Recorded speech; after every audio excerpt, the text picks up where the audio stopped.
I'm Brandon Rasmussen. And I'm Charlie Matlock. And our team has been hired to assess the financial standings of Golden Goddess Enterprises. Golden Goddess is a multi-million-dollar corporation based out of Columbus, Ohio. It sells exclusively in stores in the Midwest and globally online. Currently, it has a conditioner, a shampoo, and a sunscreen line, and in its current state, the conditioner line is unprofitable. Our financial analysis team has been hired to address this issue and find a viable solution.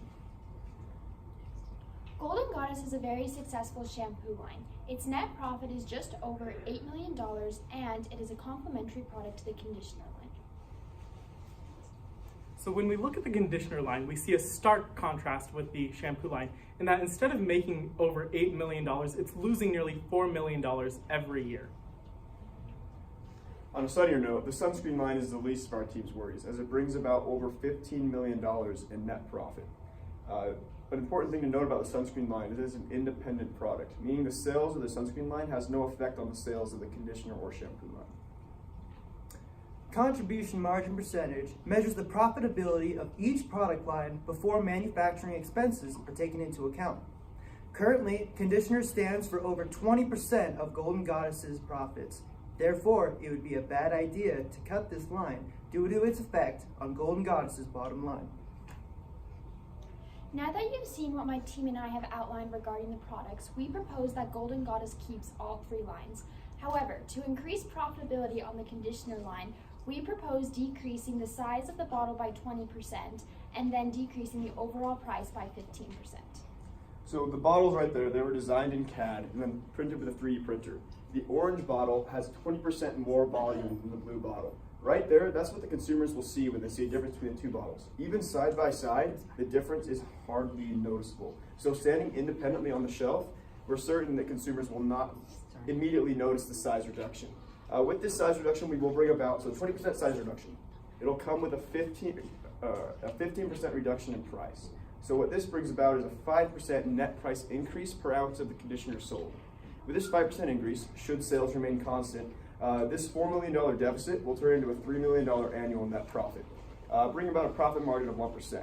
And while a 1% profit margin seems minimal, what's important is you're taking about a loss to the company and turning it into a profit. That profit can then be relocated into other things such as advertising to boost the long-term development of all product lines. So if we want to see a visual representation of this $3 million, because numbers are kind of hard to visualize, we can see that it's nearly 10 times the previous amounts that the conditioner line has made, and it's even over 10 times the amount if we take the sum of its profits over the past 4 years. Our solution would require an investment of approximately $12,000 for new plastic injection mold. This is a very low cost and it can be easily repaid within the first fiscal day.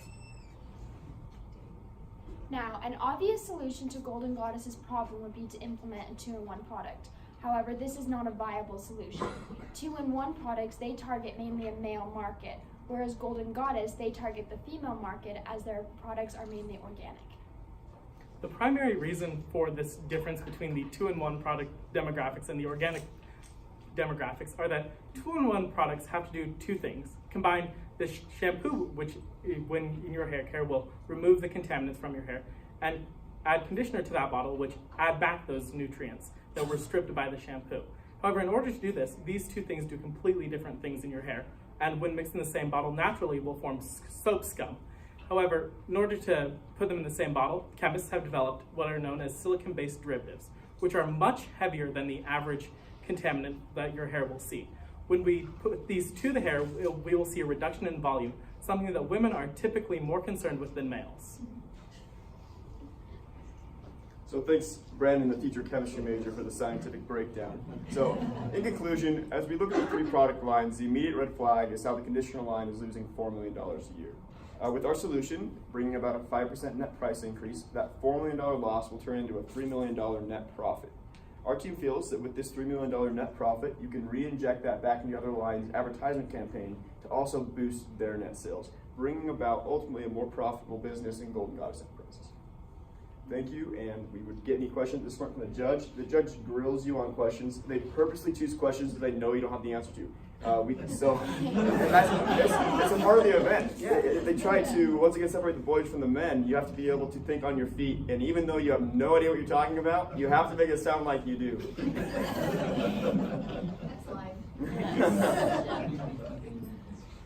And that's our presentation. Thank you, guys. Thank you.